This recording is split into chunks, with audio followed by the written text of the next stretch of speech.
सोचा, मेरे मन में ये बात उठी कि कहीं तुम लालच में ना आ जाओ, इसलिए मैंने उन सोने के सिक्कों को ढक दिया मिट्टी से। पत्नी हंसने लगी जोर से। उसने कहा, मिट्टी से मिट्टी को ढक दिया, आपको सोना कैसे दिखा? आपको तो मैं समझती थी कि साधु हो गया, और आपको आज भी सोने के सिक्के दिखते हैं।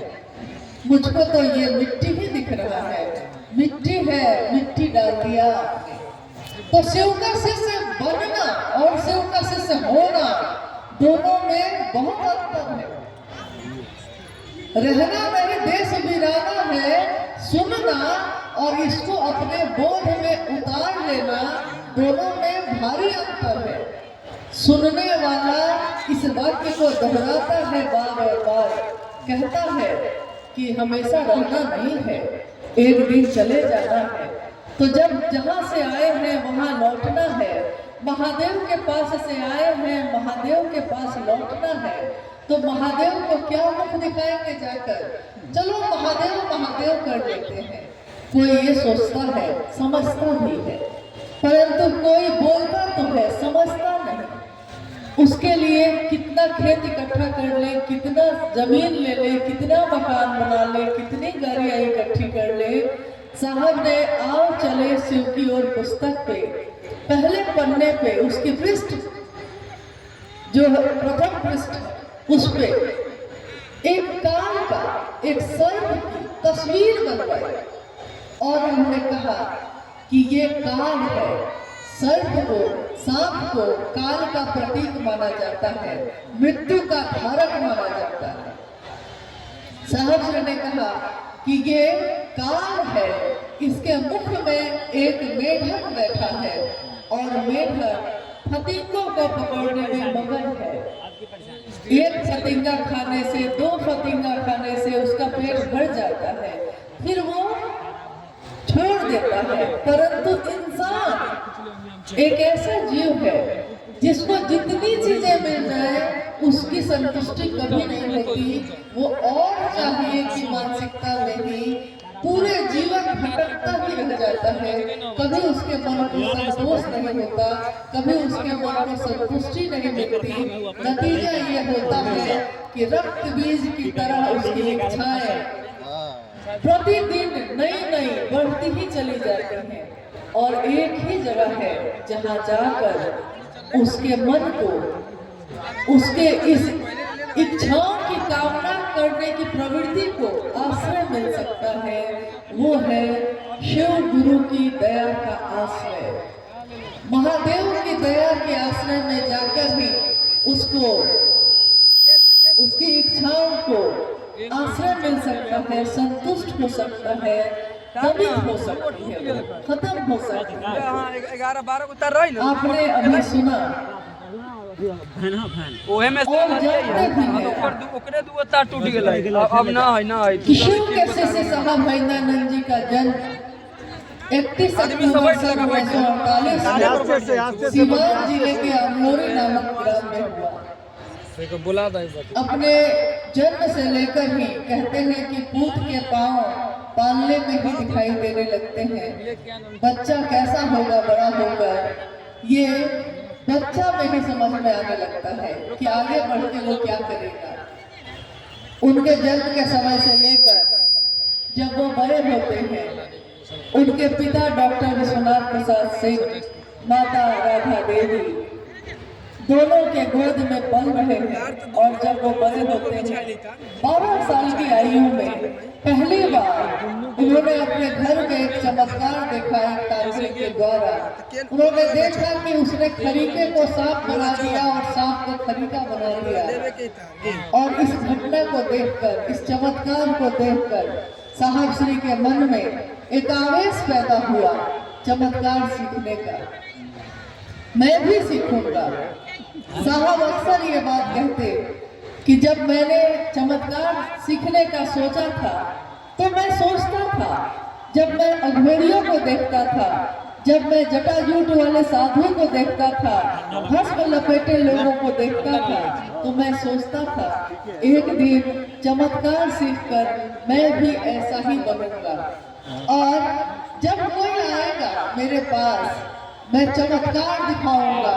जब कोई आएगा कहने कि बाबा मुझको ये दुख है, ये कष्ट है, तो मैं अपने चिमटे को जमीन में गाड़ूंगा और आशीर्वाद के रूप में अपने हाथों को ऊपर करके कहूंगा, जा तेरा भला हो बच्चा।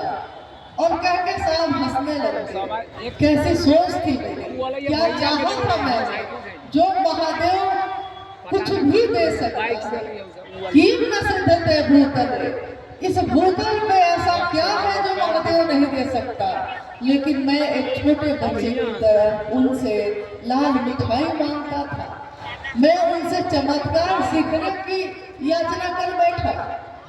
साहब श्री ने पहली बार सन 1961 में शमशान की भूमि पे अपने पांव को रखा। सन 1961 से लेकर आगे आने वाले 14 वर्षों तक लगातार उन्होंने अनेक शमशान में शमशान साधना, कब्रिस्तान साधना, कुंडलियों का जागरण, मंत्रों का जप जैसी अनेक विधियों का पालन किया। इसके लिए उन्होंने बहुत सारे लोगों को अपना गुरु बनाया। गुरु बदलते गए, संतुष्टि नहीं मिली। जहां भी गए प्यास और बढ़ती गई। साहब कहते हैं कि मैं खुद नहीं जानता था कि मैं क्या ढूंढ रहा था, लेकिन जो मैं ढूंढ रहा था वो मुझको मिल नहीं रहा था। अभी अभी जब हम लोग बैठे थे, एक छोटी बच्ची रो रही है, तो सामने गुरुवार ने कहा कि उसकी माँ नहीं मिल रही है।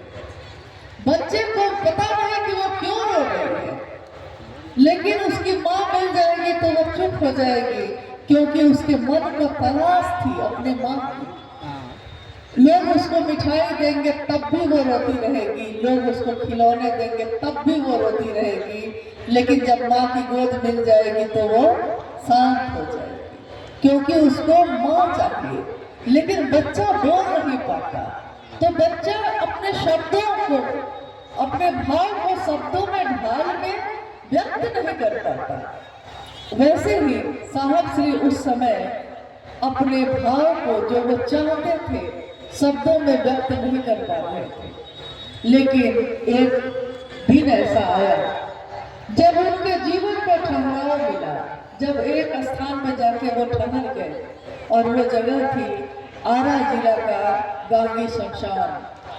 अर्धरात्रि का समय है, साहब कह रहे हैं आधी रात का समय है, चारों तरफ अंधेरा है और मेरी आंखों में भयावह अंधेरा भरता जा रहा है। मैं अपनी आंखों को उस अंधेरे में खोल कर देखने की कोशिश कर रहा हूँ, लेकिन मुझको हताशा और निराशा के सिवा कुछ नहीं मिला।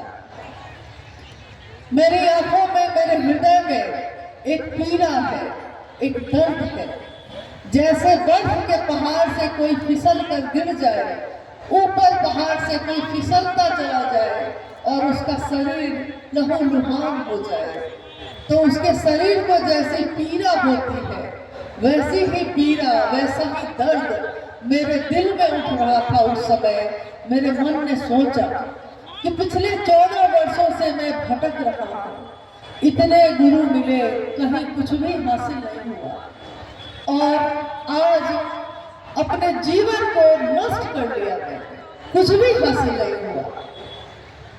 इस सोच के साथ ही अचानक ही उनके मन ने यह सोचा था।